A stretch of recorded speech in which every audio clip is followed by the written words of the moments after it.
What's up? Hey Jay, I just like those guys earlier. I was raised Church of Christ, converted to Catholicism about a year ago, and I've watched a little bit of your stuff, and I just wanted to. I'm a very big novice in terms of Thomism and stuff, but I've just been getting into theology, and I wanted to kind of discuss Actus Purus in relation to creation. I know you've talked a little bit about that. Okay. Yeah. So, do you think that from a Thomistic position you can have immanent acts In the created order? Immanent acts, something only actualized in the agent intellect of God? I mean, I don't accept that any of that works with God at all. None of the church fathers talk about God having an immanent agent intellect. Can you name a church father that speaks that way? Do the Cappadocians speak that way?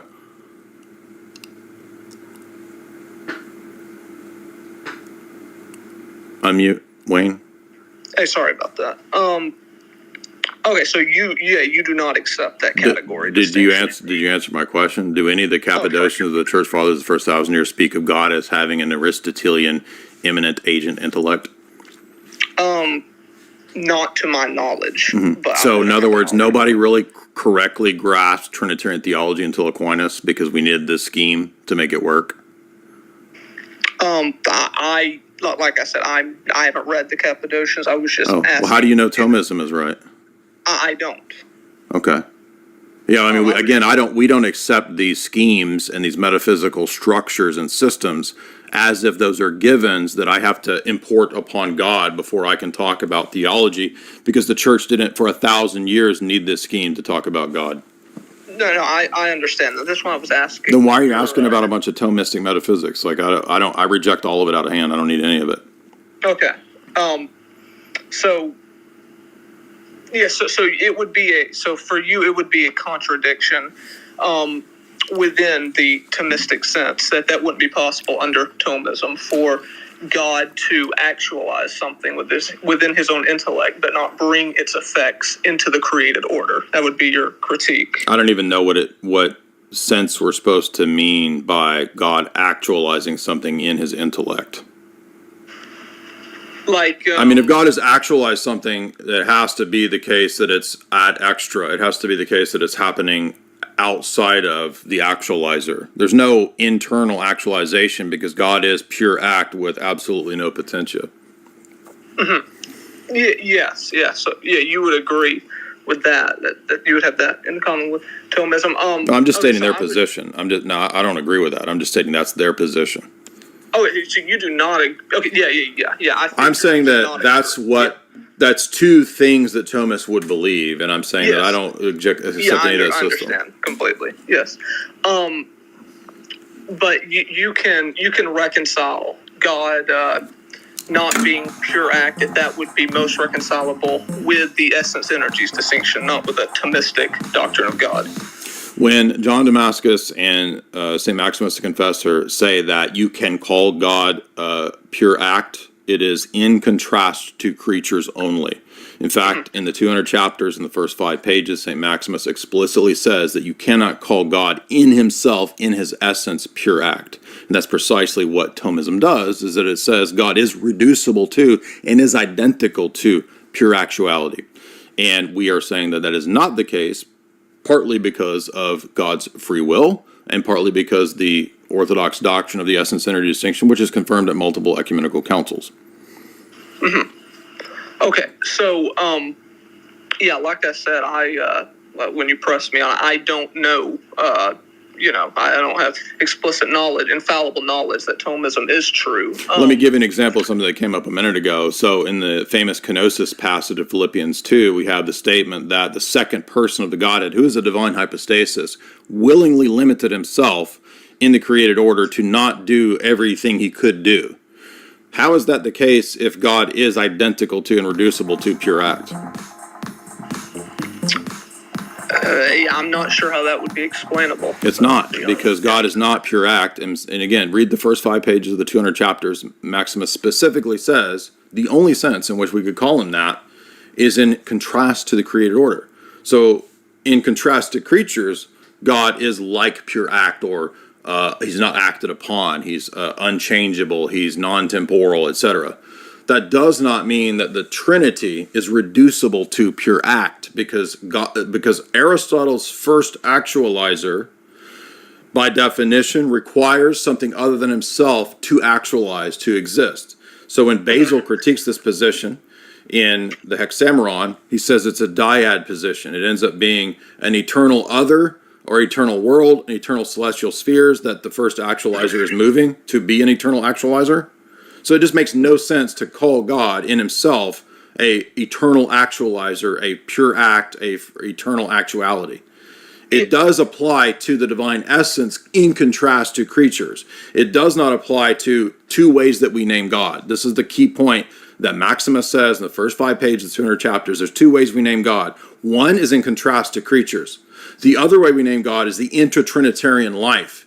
And idiot Thomists collapse these two when they say God is reducible to and identical to pure act.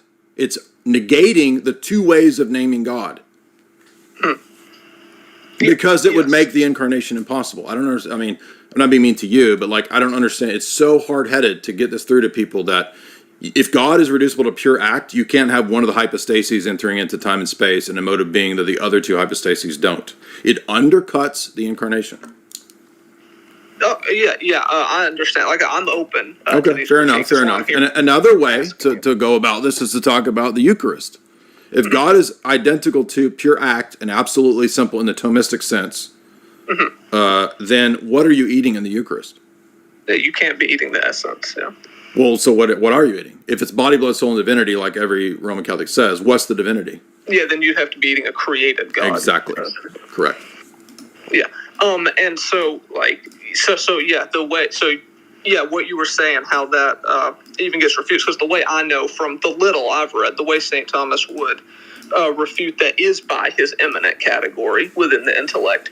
But I can see what you're saying as well, that's something. I just don't even, if you look at the Cappadocian model of the triad, it's not the Thomist model at all. Yeah, absolutely. And I'm arguing that the Cappadocian model, if you listen to the lectures of Dr. Bo Branson on the monarchical Trinity, if you listen to the interviews that we've done with Dr. Branson, you'll notice that the Trinitarian model of the Cappadocians is what's accepted at the Second Ecumenical Council, and that's why. And I'm not trying to be mean, but again, Thomists they don't care. They have literally no concern what theological system is accepted at Constantinople I, because if they look, they would see that it's Cappadocian, it's not Filioque, it's the energies doctrine is essential to the Cappadocian model, and they don't want any of that, so they hand wave it and they just say, I don't care. I see what you're saying. Or they just quote mine and say, oh, the Cappadocians teach the Filioque and they teach Thomism, which is just ridiculous. Well, yeah, I have heard one Thomist try to say that the Cappadocians were Aristotelian or scholastics because they mentioned certain Aristotelian categories. But if that's the case, then what I meant was that they're not medieval Thomistic scholastics. No, I completely agree. Being scholastic is not the same thing as scholasticism in the Middle Ages. No, absolutely. Yeah, and so I would just ask for someone trying to kind of read the opposing views and form a system. Right. Would you recommend first and foremost the Cappadocians? I would say watch Dr. Branson's lectures on the Monarchia of the Trinity. He's got 5 lectures on his website. If you go to the media appearances at drbobranson.com, those lectures are really good. They're essential, I would say, for Trinitarian theology. And then I would say in terms of the Cappadocians themselves, when Roman Catholics address this, they just quote mine. They literally do not read the actual works in the context. So if you go and you read Basil's on the Holy Spirit, if you read Basil's against Eunomius, you're going to see him making all the arguments you hear me make. You're going to hear energies arguments. And by energies, he uses the word operations. In the Greek, is energeia. You're going to hear him saying, we know the persons by the energies, and if the Spirit has the same energy as the Father, then he has the same nature because energy signifies nature. You're going to see nothing about filioque. You're going to see the manifestation of the Spirit through the Son, which we believe. But you're not going to find anything other than that the Father is the sole arche. You're going to find hypostatic properties. You're not going to find relations of opposition. Now, when they reply to me say, "Oh, they talk about relations." No. Relations is not relations of opposition. In the Orthodox view, it's relations of origin, which is exactly what the Cappadocians are talking about. The relation that the Father and Son bear to their principle of origin, the Father, not the principle of origin being the common essence. That's the Roman Catholic view. And relations of opposition is a medieval development in Aquinas out of Augustine's positions. And nobody in the Cappadocian world or in the ancient church father tradition is teaching relations of opposition. They do teach relations. Yeah, so that was kind of what he was missing. I remember a long time ago in your dispute with Wagner. Yep. So my last, just quick little question here. Can I add one thing that you absolutely should read? You should read Vladimir Lossky's paper on that issue, because that's where I was getting all of this. Was Lossky's paper on procession. Let me get you the title. It's called. And in there, he goes into the history of the Latin Church's development of the doctrine of relations of opposition. By the way, Congar, the article that I pinned on that video, I also included Congar's discussion of the development of relations of opposition, which is not relations of origin. And so here, if you read this Losky paper, it's called The Procession of the Spirit in Orthodox Trinitarian Doctrine. Within 3 or 4 pages, he's already getting into what the Roman Church means by relations of opposition versus our monarchical Trinitarian view. Okay, I just wrote that down. Thank you very much. The last little question I have real quick is, I've tried to ask certain people that I would consider to know about Thomism, but I've never really got them to even address it.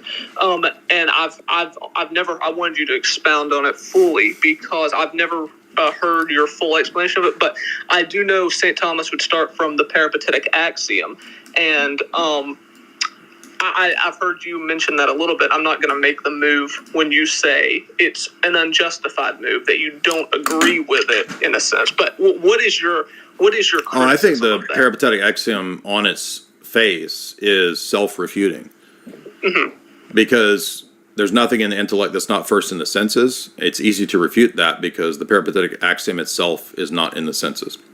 Okay. So that's what I usually ask, and I've never really had that addressed. But you would start because they believe in self-evidence, they believe in theory neutrality, they believe in all the things that I'm always critiquing. And by the way, Aristotle believed in just kind of self-evident principles and axioms. I mean, if you read Father Deacon Ananias' paper on tag and natural theology, he cites, I think, 3 places in Aristotle where Aristotle just says, look, it's just, we have to have self-evident principles or else there's nowhere else to start.